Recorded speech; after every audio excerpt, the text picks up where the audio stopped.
今日は私が超越瞑想を習って30周年です。パフパフパフ。今日は私の30年の節目のお話です。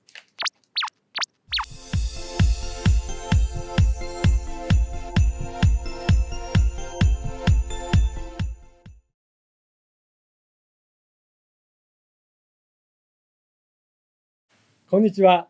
全世界1000万人以上が学んだ超越瞑想っていういつもの挨拶はなしで、今日は私の30周年記念の動画にします。今日はですね、私が超越瞑想を学んでからちょうど30年です。30周年アニバーサリーの動画になります。ちなみに、マハリシ先生が超越瞑想を伝え始めたのは今から66年前。私が学んだのは30年前になります。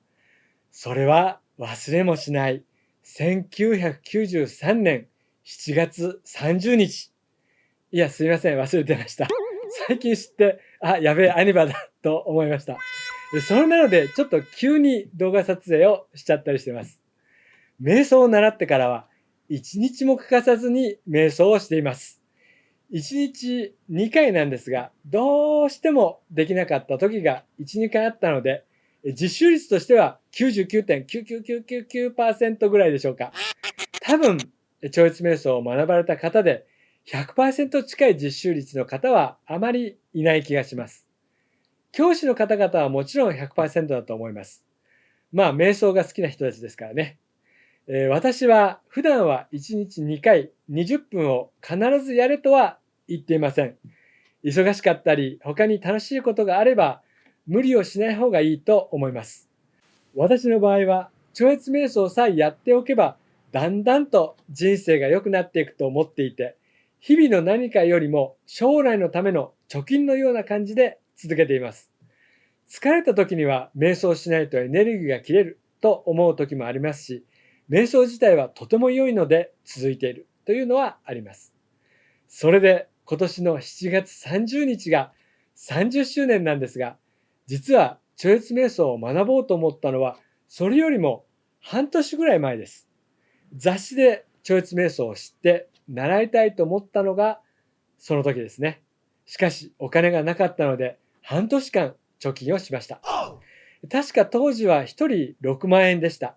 夫婦だったので12万円。ちょっと手が届かない金額でした。それから半年間貯金をして受講しました。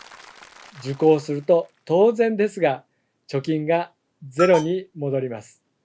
私は瞑想すると物欲がなくなると思っていたので貯金がなくてもなんとかなるかなと思ったりもしました。瞑想を習った後は当時はニフティサーブというパソコン通信があって、その中にサトワネットだったかな、そういうコミュニティがあったので参加して友達もできました。今はコミュニティは Facebook にあるらしいのですが、私はあまり Facebook は使っていないので、独自にコミュニティを作っています。もし参加したい方は、群馬オフィスまでご連絡をいただければと思います。無料です。超越瞑想を学んでいない方は、瞑想者の紹介があれば参加できることにしています。さて、超越瞑想を習ってからの変化についてもお話をしますね。あくまでも個人差がありますので、すべての人に当てはまるわけではないので、興味本位で聞いていただければと思います。私の場合、確かに瞑想すると疲れが取れる感じはしたんですけど、本当かな、大丈夫かなと思ったりしていました。20分も目を閉じていれば休憩もできますよね。多分習ってから1週間も経たないぐらいだったと思うんですけれども、結構寝てしまうことがあったんです。それでなんかもう不思議だったんですよね。もう元気いっぱいで、特に眠くならない状態で、これで瞑想して、もし眠くなったら、これは本物だと思って、超越瞑想を行うと、やっぱり寝ちゃうんですね。元気な時って目を閉じていてもつまんなくて目を開けちゃったり、もういいや、やめたとか、そういうふうな感じになると思うんです。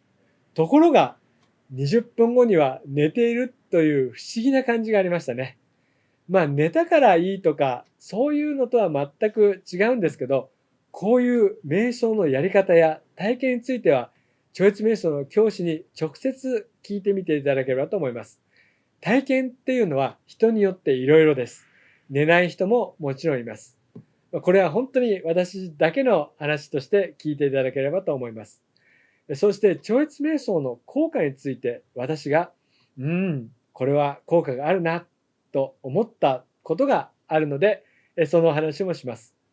それはですね、部屋の片付けをしている時なんですね。当時は部屋の中はすっごい散らかってました。あんまり片付けしなかったんですね。だってそうじゃないですか。こう何でも手に届くところにあった方が便利だし、ゴミ箱に投げたゴミっていうのは、もし入らなくても、後で拾えばいいし、そんな感じに思ってました。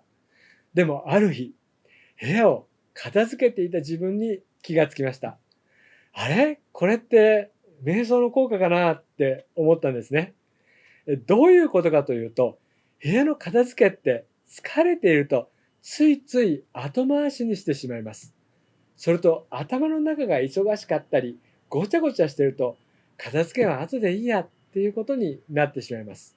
それなので、部屋を片付けているときに、なんだか頭の中がすっきりしたなとか、疲れも取れてきたんだなっていう、そういう瞑想の効果に気がついたんです。これから瞑想を始める方は、ぜひ日記をつけたり、自分の部屋の写真を撮っておいたりしてみていただきたいです。毎日の変化にはなかなか気がつきにくいんですけれども、数年後に振り返ってみると、瞑想の効果に気がつくと思います。多分数年後には瞑想の効果を感じているので、わざわざ過去を振り返って効果を感じる必要はないとは思います。さて、それで超越瞑想には上級のシディテクニックというものがあります。基本的に超越瞑想だけで良いのですが、シディテクニックというのはさらに強力です。瞑想の効果を早めたい人にお勧めしていますが、これは学んだ方がいいです。他の何よりも優先した方がいいです。ただ、それを受講しないといけないのかなと焦らなくても大丈夫です。今の自分、今日という日を楽しむことがよっぽど大事です。ちなみに、超越瞑想の実習率についてもそうです。1日2回ですが、できない日があれば、その時間は他のことを楽しんだ素晴らしい日ですので、サボったとか、やらなきゃとか、そう思う必要は全くありません。さて、その CD コースを受けたのが1996年です。超越瞑想を学んでから3年後ですね。その後、いろいろなところで、いろいろな人たちと一緒に瞑想をしたり、ボランティア活動をして、2007年に超越瞑想の教師になりました。超越瞑想を学んでから14年です。CD コースを受けてからは11年です。今からだと16年前です。この動画を数年後に見た人は適当に計算してみていただければと思います。ちなみにインドの建築学と言われるスターパティア・ベーダ。わかりやすく言うとインド版の風水ですね。家相の良い家、住むだけで健康になるとも言われている家ですね。それを建てたのは2002年です。教師になる前です。初めてフェラーリを買ったのもその時でした。超越瞑想を習う時には貯金はゼロだったんですが、家も車も買うことができました。ただ、家も車も興味がないという人もいますし、超越瞑想を学ぶとこうなるという話ではありません。私の経験の話です。ということで、今回は私の超越瞑想30周年記念の動画を撮らさせていただきました。ぜひこれからも私を応援していただければと思います。そして何かあれば連絡をしていただいたり、一緒に瞑想をしましょう。そして一緒に人生を楽しみましょう。本日もご視聴いただき感謝いたします。ありがとうございました。ジャイグルです。